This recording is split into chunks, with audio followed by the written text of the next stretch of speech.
नाज़रीन, ईद उल अज़हा वेझो ईंदे ई टंडो मोहम्मद ख़ान जी मालपुड़ियुनि ते रश वधी वई। शहरी तोड़े माल जा वापारी महांगाई सबब परेशान नज़र अची रहिया आहिनि। ॾिसूं था काज़ी शम्स बामर जी रिपोर्ट।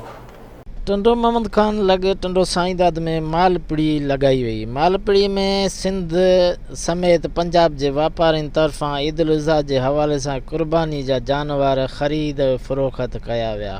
उन मौक़े ते वापारीनि ऐं शहरीनि आवाज़ न्यूज़ सां पंहिंजा वीचार हिन रीति वंडिया आहिनि। ख़रीदार घटि आहिनि ऐं जेके वापारी वठी आया आहिनि माल पंहिंजे गुज़र लाइ, उहे बि रोहन में छा 15,000 12,000 घर जा ॿिया वञनि पिया, वो तॾहिं बि ॾियण लाइ तैयार आहिनि जानवर लेने के लिए। लेकिन यहाँ पर व्यापारियों के रेट बहुत हाई है। इससे अच्छा तो कराची में जानवर हम ले लें और ज़्यादा फ़ायदेमंद है। यहाँ किराया भी लगाएं, पूरा दिन भी ख्वारी करें, रात को आए हम लोग तकरीबन 1 बजे और इधर सुबह 8 बजे घुसे। लेकिन इधर 1,60,000 वाला जानवर 2 लाख मांग रहा है, कोई 2,10,000 मांग रहा है, कोई 2,30,000 मांग रहा है। जी, जानवर खरीदना है मंडी में करने का पोजीशन बहुत हाई है। हमसे हमारी गरीबों की रेंज से तो बहुत दूर है। जो रेट दे रहे हैं मंडी वाले वो गरीबों से दूर है। गरीब तो नहीं कर सकता है कुर्बानी जिस रेट से ये दे रहे हैं। 6:30 बजे के यहाँ से रूल रहे हैं। पीढ़ी जब नहीं भी लगी जाए, ढूंढ के थक गए। 1,00,000 1.5 लाख वाले को तो भगा देना, बोलते जाए यार दिमाग खराब नहीं। इतनी महंगी पीढ़ी है ये, बहुत मुश्किल है। साल अल्लाह रहम करे, कुर्बानी करना बहुत मुश्किल है।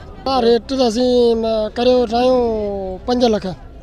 तव्हांखे घणा पैसा असांखे 2 लाख 2.5 लाख 2 लाख 2.5 लाख। मार्केट कोन्हे, मोड़ी लगी पई है। न खरीदार जाम है, पूछण वारा आहिनि बस। बात ही नहीं कर रहे हैं। पिछले सीजन से जो कोई डबल के चल रहे हैं। पिछले जो 60-70 में मिल रहा था वो अभी 1 लाख में भी नहीं मिल रहा है। ये पता नहीं कहाँ लेके जा रहे हैं पाकिस्तान को। हम लोग हैदराबाद से हैं यहाँ पर खरीदारी करने के लिए, लेकिन यहाँ पर बनी नहीं रही है बात। जो 60,000 का था वो 1,20,000 रुपये का मिल रहा है। ये चवंदा को 3,000 को 3 लाख को 4 लाख 2.5 लाख ये तबाह आहियूं बस।